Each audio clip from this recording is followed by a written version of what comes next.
우리 그동안 이제 디도서 강해를 마쳤고요.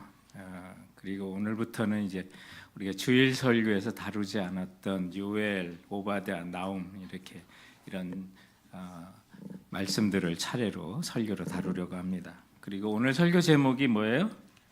옐로 카드입니다. 운동 경기에서 위험하고 거친 행동을 하는 선수에게 경고하는 것이 옐로 카드죠. 또 이 옐로 카드를 통해서 너 한 번만 더 하면 레드 카드다라고 하는 것을 이제 경고하는 것이 되겠는데, 오늘 본문인 요엘서가 하나님께서 이제 타락한 자기 백성을 향한 경고의 말씀이기 때문에 오늘 제목이 이렇게 옐로 카드라고 이렇게 정하게 됐습니다. 하나님께서 우리에게 옐로 카드를 내미시고 경고하시는 일은 우리를 퇴장시키시고 멸망시키려는 목적이 아니라 회개하고 회복시키려는 목적이 있는 거죠. 요엘서가 바로 그런 목적을 가지고 우리에게 쓰여진 메시지가 되겠습니다. 오늘 본문 1절에 보면 부두엘의 아들 요엘에게 임한 여호와의 말씀이라고 해서 요엘이라고 하는 사람 선지자를 통해서 이 말씀이 주어졌구나라고 하는데, 요엘은 여호와는 하나님이시다라는 뜻을 갖고 있고요. 그분의 아버지는 이제 오늘 본문에 있는 것처럼 부두엘이라고 해서 하나님에 의해서 설득당한 사람이다 이런 뜻을 갖고 있는데, 요엘은 이 부두엘의 아들이라는 것 외에는 더 이상 성경 어디서도 그의 흔적이나 자료에 대해서 알 수가 없습니다. 그러다 보니까 이 요엘서가 언제 쓰여졌는지 명확히 알 수가 없습니다. 그래서 전기 기록설과 후기 기록설이 있습니다. 전기 기록설은 BC 한 800년대에 쓰여진 거다. 아니다. BC 한 400년대에 쓰여진 것이다. 이런 두 가지 이제 주장이 있게 됩니다. BC 800년대 쓰여졌다고 하는 전기 이제 기록설에는 당시에 그 당시 상황이 또 우상을 섬겼고 잘 사는 것 같았지만 멸망이 그 앞에 있어서 아수르에 의해서 북왕국 이스라엘이 멸망하고 남왕국이 바벨론에게 멸망하는 이런 순서대로 보면 정말 팥중이가 먹은 것을 메뚜기가 먹고 메뚜기가 먹은 것을 니치가 먹고 하는 것과 같아서 아마 BC 800년대 쓰여졌을 것이다. 그리고 그 당시에 왕의 그 어떤 기록을 이렇게 보더라도 여호사밧이라고 하는 남왕국의 왕이, 유다의 왕이 이 평화를 위한다고 하고 이제 북왕국과 해서는 안 되는 정략 결혼을 자기 아들에게 시키는 장면들이 본문 우리가 성경의 역사 속에서 살펴볼 수가 있습니다. 그래서 여호사밧이 그의 아들 여호람을 북이스라엘의 아합과 그리고 이사벨의 딸인 아달랴 간의 정략 결혼을 시키는데, 그러다 보니까 이 아달랴가 어머니 이세벨이 섬겼던 바알을 남왕국 유다까지 갖고 와서 장려하면서 섬기게 돼서 곧 있을 멸망을 불러일으키는 이런 현상을 볼 때 아마 BC 800년대 전기 기록설이 맞겠다 이런 생각을 하게 됩니다. 그런데 그렇게만 보기에는 또 어려움이 있는 것은, 그렇다면 요엘서에 왕국에 대한 얘기가 있어야 되고 우상 숭배에 대한 얘기가 있어야 되는데 그런 얘기는 없고 왕에 대한 이야기도 없고, 오직 제사장, 백성의 지도자로서는 제사장만 언급되고 있는 이런 내용들로 봐서는 예배가 그치고 저들이 포로 생활에서 돌아온 BC 한 400년대일 것이다 라고 하는 이제 두 가지 전기 기록설과 후기 기록설이 있습니다. 그러나 언제 쓰여졌든 상관이 없는 게 이 요엘서의 예언이 예수님 시대에 초점을 맞추고 있다는 겁니다. 그래서 3장에 있는 것처럼 성령이 임하고, 또 요엘서에 예고한 대로 AD 70년에 로마에 의해서 티토스 장군에 의해서 예루살렘이 멸망하는 것을 예언하고 있고요.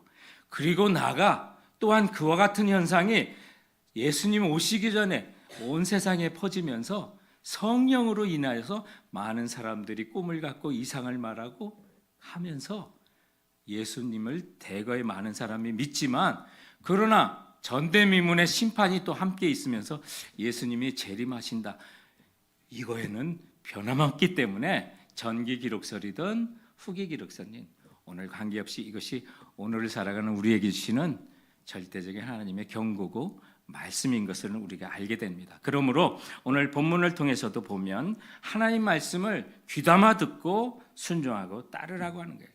경고를 줄 때 정신 차리라는 거예요. 레드카드 받기 전에. 그래서 2절 말씀에 보면 늙은 자들아 너희는 이것을 들을지어다. 땅의 모든 주민들아 너희는 귀를 기울일지어다라고 경고를 하고 있습니다. 그러므로 오늘 본문을 통해서 우리가 하나님의 심판을 받지 않으려면, 레드카드를 받지 않으려면 우리는 어떻게 해야 될까 생각해 보게 됩니다. 요엘서에 보면 메뚜기 재앙이 그 당시에 있었는데 이것이 하나님의 심판의 모델로서 예로서 사용하고 있는 것을 보게 됩니다. 그래서 요엘이 예언자로 활동한 당시에 메뚜기 재앙이 아주 전무후무한 재앙이 그 땅에 있었던 것을 보게 됩니다. 그래서 그 당시에 오래 사신 노인들에게도 그동안 본 적이 없는 그 재앙이 메뚜기 재앙이 있었다는 거죠. 그런데 이것이 자연적인 재앙뿐만 아니라 1장 6절부터 보면 그 예언이 이것이 외국의 침략으로 이어질 거고, 그리고 우리가 다음 주에 다루게 될 요에서 2장을 통해서 보면 더더욱 외국의 군대의 침략이 임하는구나. 그리고 그날이 여호와의 날이라고 부르는구나. 그래서 정말 하나님께서 우리를 심판하시는 날을 오늘 메뚜기 재앙을 통해서 예고하면서 정신 차리라라고 하는 옐로 카드의 경고의 말씀이 오늘 본문의 말씀이 되겠습니다. 그래서 오늘 요엘서 1장 그 15절에도 보면 오라 그날이여 여호와의 날이 가까웠나니 곧 멸망같이 전능자에게서 이르리로다. 가까이 왔어요, 심판이. 그런데 곧 오니까 그 여호와의 날이 이르기 전에 돌아서라라고 하는 회개를 촉구하는 말씀이 되는 거죠. 그런데 우리가 이 경고를 보면 정말 우리가 듣고 돌아서야 되는데 그렇지 않을 때는 두 가지, 하나님의 심판이 이르게 되면 두 가지 현상이 일어난다는 거예요. 첫 번째가 뭐냐면 참된 예배를 드릴 수 없게 되는 거죠. 그래서 전기 기록설이나 후기 기록설이나 다 같이 예배를 드리지 못하는데, 전기 기록설에 의하면 아시리아와 또 바벨론에 의해서 포로로 잡혀가니까 예배 드릴 수 없게 된 거고, 또 그 후에 400년 이후 BC 400년 후기설에 하더라도 이 시리아라든지 이런 나라들이 노마로부터 성전이 다 황폐했기 때문에 제사를 드리지 못했거든요. 정말 하나님의 경고를 듣지 못하면 우리가 참된 예배를 드릴 수 없다 하는 것을 경고하고 있는 거죠. 그런데 하나님의 백성이면 그 힘이 어디서 와요? 천지를 지으신 여호와께로부터 말미암다고 하지 않았습니까? 우리 성도들의 힘이 어디서 옵니까? 예배에서 오는 거예요.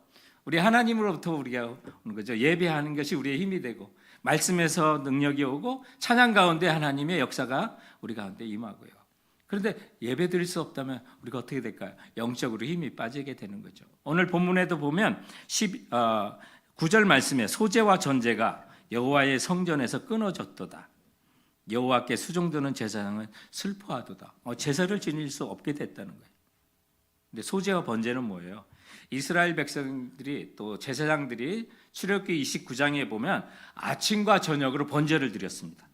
그래서 아침과 저녁으로 항상 드린다고 그래서 이 번제를 상번제라고 이렇게 항상 드린다라고 하는데, 이것이 양만 바치는 번제만 드리는 것이 아니라 소제와 전제를 함께 드렸어요. 그래서 고운 밀가루로 소제로 드렸고 포도주를 부어서 전제도 부은 거죠. 그렇다면 이 번제가 밥이라면 소제와 전제는 반찬처럼 항상 드리는 상번제를 드리면서 소제와 전제를 항상 함께 드렸던 거죠. 그런데 제사장이 이제 소제를 드리려고 해도 밀가루가 없는 거예요. 전제를 드리려고 해도 포도를 구할 수 없고 포도주를 구할 수 없는 시대가 된다는 거죠. 그래서 하나님께 참된 예배를 드릴 수 없게 되는 것이죠. 우리 그리스도인들이 하나님의 자녀에게 가장 큰 심판이 뭐예요? 예배 드릴 수 없게 되는 거예요. 정말 우리는 팬데믹 때 그것을 경험했잖아요. 이스라엘 백성의 역사를 보더라도 포로로 잡혀가니 저들이 제사를 지낼 수 없고 예배할 수 없어서 바벨론 강가에서 울었잖아요. 그와 같은 거예요. 우리가 하나님의 경고에 회개하면 지켜주신다고 하고 재앙이 물러가는데 그렇지 않는 일이 우리에게도 발생할 수 있게 되는 거죠. 영혼이 잘못되니 우리의 육체도 힘을 잃게 되는 거죠. 그래서 우리가 하나님의 심판을 받게 되면 두 번째로 사람의 즐거움이 사라지게 되는 거죠. 오늘 12절 말씀에 보면 포도나무가 시들었고 무화과 나무가 말랐으며 석류나무와 대추나무와 사과나무와 밭의 모든 나무가 다 시들었으니 이러므로 사람의 즐거움이 말랐도다. 사람들이 모이면 깔깔깔깔 웃음소리가 들려야 돼. 그 웃음이 없어져. 성도들의 모임에도 먹을 것이 넘쳐나야 돼요. 웃음이 넘쳐나야 되는데 그 즐거움이 없는 거죠. 구할 수가 없어요. 어떻게 해요? 메뚜기 재앙으로 그 당시 다 사라졌어요. 그와 같은 어려움이 영적으로도 또 삶으로도 다가온다고 하는 것을 말씀하고 있는 거예요. 그래서 그것을 가르쳐 주려고 전대미문의 메뚜기 재앙을 요엘은 비유로 말씀하고 있는 거예요. 그래서 노인들도 놀라서 후손들에게까지도 그 사실을 전하라고 하면서 4절 말씀에 보면 팥중이가 남긴 것을 메뚜기가 먹고 메뚜기가 남긴 것을 느치가 먹고 느치가 남긴 것을 황축이 먹었도다. 이게 메뚜기가 다 종류가 다른 곤충들이 와서 먹었나 싶은데 다 메뚜기예요. 팥중이나 메뚜기나 느치나 황축 다 메뚜기를 가르치는 4개의 히브리어를 쓰고 있어요. 가잠이라는 말, 아리빼, 알레크, 하시를 번역한 건데요. 이들은 각각 메뚜기의 특성을 나타내요. 메뚜기 떼의 특성. 그래서 기잠이라는 것은 잘라 먹는다는 거예요. 잘라. 아리빼, 많은 떼들이 알레크, 급하게 갉아먹고요. 하실은 끝장낸다는 거예요. 하나님의 심판이 서서히 온다는 게 아니에요. 일시에 갑자기 한꺼번에 우리 가운데 임할 수 있다는 것을 말해주는 거죠. 그래서 메뚜기가 풀과 나무를 잘라먹고 많은 때가 와가지고 급하게 그것을 모두 갉아먹어서 열매들이 하나도 없는 그것을 그 당시에 있었는데 하나님의 심판이 이와 같이 임한다는 거죠. 저는 아주 오래전에 대지라는 영화를 봤어요. 우리 펄벅이라고 하는 여성 작가를 통해서 중국 땅의 배경으로 하고 있는 그 메뚜기의 재앙이 거기에 이렇게 나오게 되는데요. 저는 어렸을 때 외갓집에 가서 메뚜기를 잡아먹고 구워먹고 그래서 놀았기 때문에 메뚜기가 무섭다는 생각이 안 들었는데 이 영화를 보고 메뚜기 떼가 정말 무섭구나라는 사실을 비로소 알게 됐던 그런 영화였어요. 근데 오늘 본문에 보면 이 메뚜기장이 그런 거예요. 하늘이 새까맣게 되는 메뚜기가 몰려오게 됐었던 당시의 상황을 노인들에게 백성들에게 알리면서 여호와의 심판이 이와 같이 임할 거라고 하는 거죠. 그런데 나중에 보니까 이것이 외세의 침략이구나. 외국 군대로부터 심판을 받게 되는 거구나. 그래서 6절에 보면 다른 한 민족이 내 땅에 올라왔음이로다. 그들은 강하고 수가 많으며 그 이빨은 사자 이빨 같고 그 어금니는 암사자의 어금니 같도다. 그들이 내 포도나무를 멸하며 내 무화과나무를 긁어 말갛게 벗겨버리니 그 모든 가지가 하얗게 되었도다. 이런 날이 온다는 거예요. 그러나 동시에 기회도 있어요. 성령이 임하시는 거예요. 깨어있는 자를 구원하시는 하나님의 역사가 그 가운데 있을 것을 예언하는 것이 요엘서의 주제가 되는 거죠. 정말 강철 같은 일을 가진 메뚜기 떼가 하늘을 새카맣게 덮고 지나가니 밭의 소산에 남는 게 뭐가 있겠습니까? 나무의 열매가 어디 남고 포도주가 어디 남아 있겠습니까? 그래서 10절 이하의 말씀에 보면 밭이 황무하고 토지가 마르니 곡식이 떨어지며 새 포도주가 말랐고 기름이 다하였도다. 농부들아 너희는 부끄러워할지어다. 포도원을 가꾸는 자들아 곡할지어다. 이는 밀과 보리 때문이라 밭의 소산이 다 없어졌음이로다.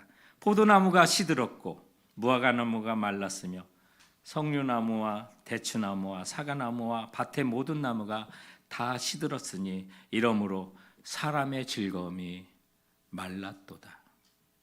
다 없어져요.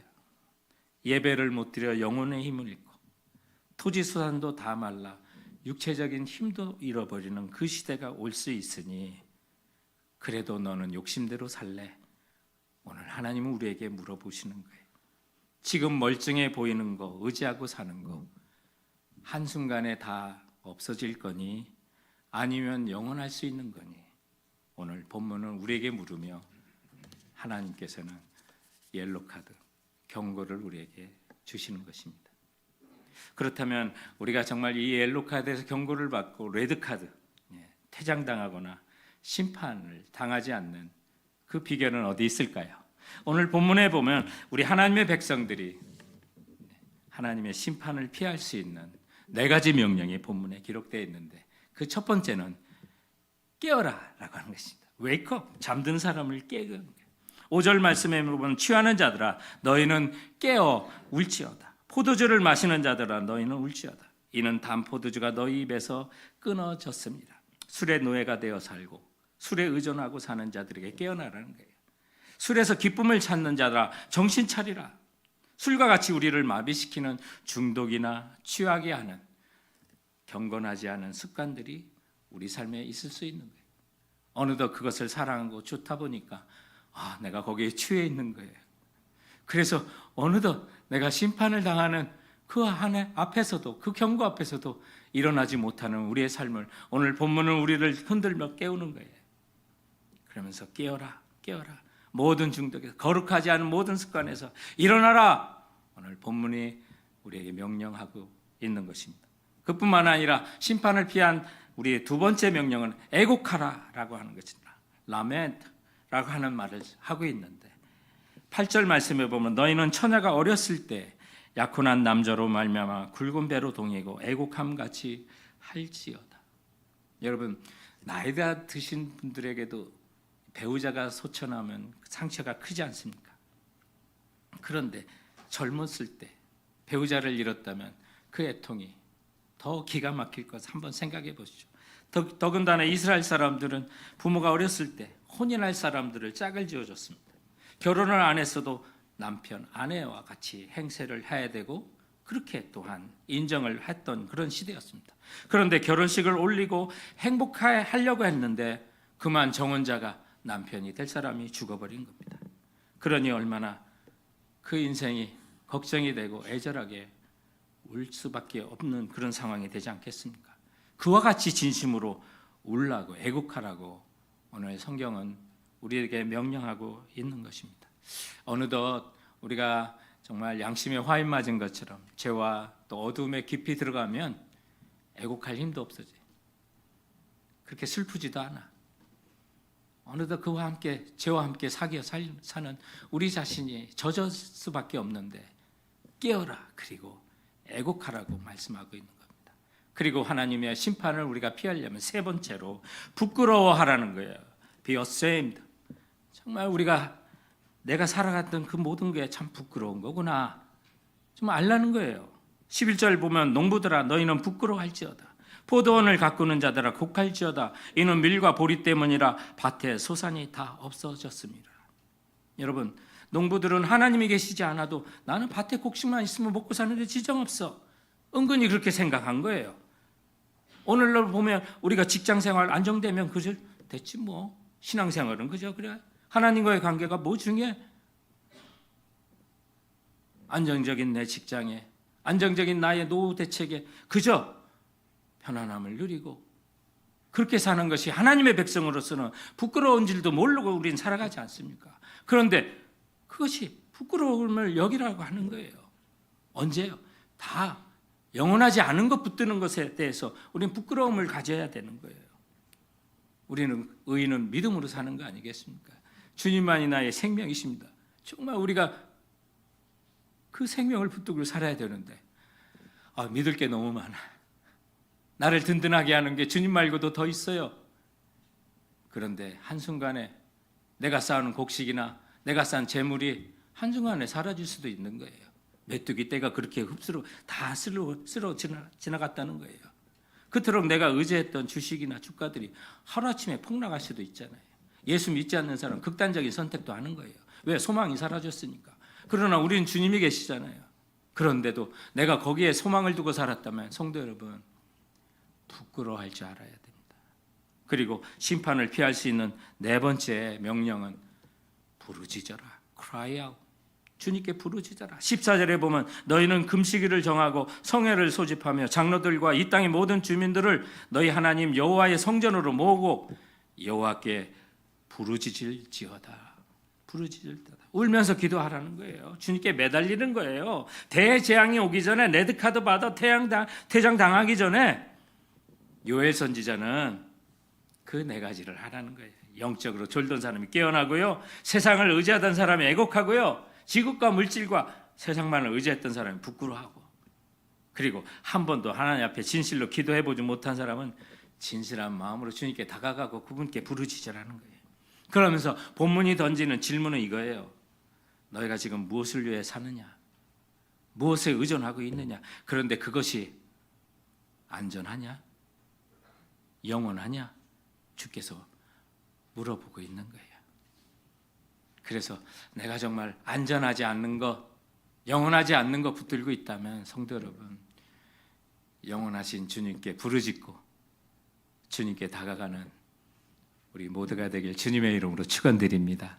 제가 이번 주에 읽은 책 중에 페니실린의 발견에 대한 글들이 있는데 1928년도에 영국의 세균학자였던 알렉산더 플레밍이라는 사람에 의해서 이 페니실린이 우연히 이게 발견되거든요. 그 당시에 인체 내에 많은 감염의 원인으로 됐던 게 포도상 구균이라고 하는 박테리아였어요. 이것 때문에 이제 상체에 이것이 이제 전염이 되면서 1차 세계대전 때 수많은 사망자를 냈던 게 바로 포도상 구균이라고 하는 박테리아였어요. 그런데 이 플레밍이라는 사람이 연구했던 런던 패닝턴 세인트 메리 병원에서 있는 자기 연구실에서 연구했던 게 이 박테리아였어요. 그래서 포도상 구균이라는 박테리아를 배양해서 여러 가지를 어떻게 이 박테리아를 없애는 방법을 연구를 했던 사람인데 그가 1928년도 8월에 한 달 동안 그냥 휴가를 떠나버리는데 이분이 평소에 이렇게 깔끔한 분이 아니라 그래요. 그래서 이 포도상 구균 박테리아를 이렇게 담았던 페트리 접시들을 여러 군데 그냥 오픈한 채 놔두고 그냥 방치한 채 떠났어요. 한 달간. 그런데 이 플레밍의 그 연구실 위에서 연구하는 사람이 곰팡이를 연구하는 사람들이었어요. 그래서 천식을 낳는 사람의 집에서 떼어낸 그 곰팡이로 그 푸른 곰팡이를 연구하던 사람인데 그 푸른 곰팡이의 이름이 페니실린 노타툼이라고 하는 그런 곰팡이였어요. 그런데 시간이 흘러서 이 곰팡이가 날아 들어와 가지고 이 플레밍의 그 접시에 박테리아를 연구하는 그 접시에 이 곰팡이가 닿으면서 이 포도상 구균을 죽이고 녹였던 그런 연구 결과를 가지고 만든 게 뭐예요? 페니실린이에요. 그런데 이걸 대량으로 이제 배양하지 못하는 것이 있었는데 그 대량으로 배양할 수 있도록 연구했던 사람이 하워드 플로리라고 하는 과학자하고 그리고 에른스트 체인이라고 하는 이 두 사람이 이것을 이제 페니실린을 대량으로 생산해서 정제하는데 성공해가지고 이 세 사람 모두가 그 공로를 인정받아서 1945년도 노벨 의학상을 이렇게 받게 돼서 아마 20세기의 그 어떤 발견보다도 더 많은 인류를 인명을 살리는 위대한 발견이 되는데 중요한 거는 이 푸른 곰팡이가 포도상 구균에 가까이 닿았을 때 그 박테리아를 죽였고 멀리 떨어졌을 때는 박테리아를 죽이지 못했던 것을 발견하게 되는 거죠. 그래서 그 곰팡이를 이용해서 페니실린을 이제 발명하게 되는 건데 제가 오늘 말씀 속에 페니실린 이야기를 굳이 꺼낸 까닭은 여러분이 1928년도 여름에 이 플레밍의 페트리 접시 박테리아를 담아놨던 걸 한번 생각해 보세요.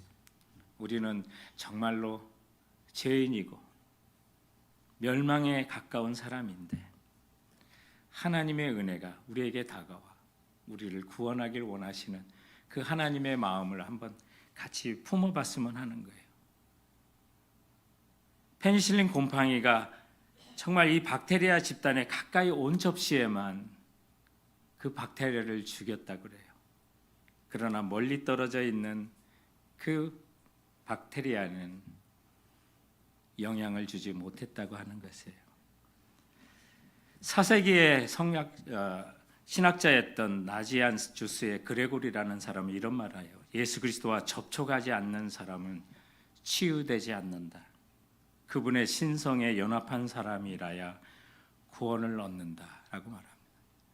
성도 여러분, 주님께서는 우리의 약속하시고 우리의 치료자 되시고 구원자 되신 예수 그리스도가 우리 안에 오시면 성도 여러분, 우리는 아무리 우리를 얽매인 강한 죄와 죄악으로부터 우리는 구원받게 되는 걸 확신하시기 바랍니다. 그 주님 앞에 우리 자신을 내어놓고 우리의 죄악된 상황을 부끄러워하며 주님께 통곡하고 기도한다면 주님은 우리를 치유하시고 우리를 죄에서 깨끗하게 하실 것입니다. 또한 하나님의 백성을 이 땅을 살아가면서 영원치 않은 것, 메뚜기 때가 지나가면 그저 없어질 것만 붙들고 여러분 안심하고 살았다면 갑자기 다가오는 하나님의 심판에 우리는 속수무책으로 당할 수밖에 없습니다. 그러므로 오늘 본문이 주시는 이 하나님의 경고 옐로 카드에 우리 다시 한번 깨어서 주님 앞에 나가고 주님을 가까이 하고 성령님과 함께 동행하며 우리 일상 속에 주님의 은혜를 붙들고 살아가는 우리 성도들 되시길 주님의 이름으로 축원드립니다. 오늘 말씀을 기억하면서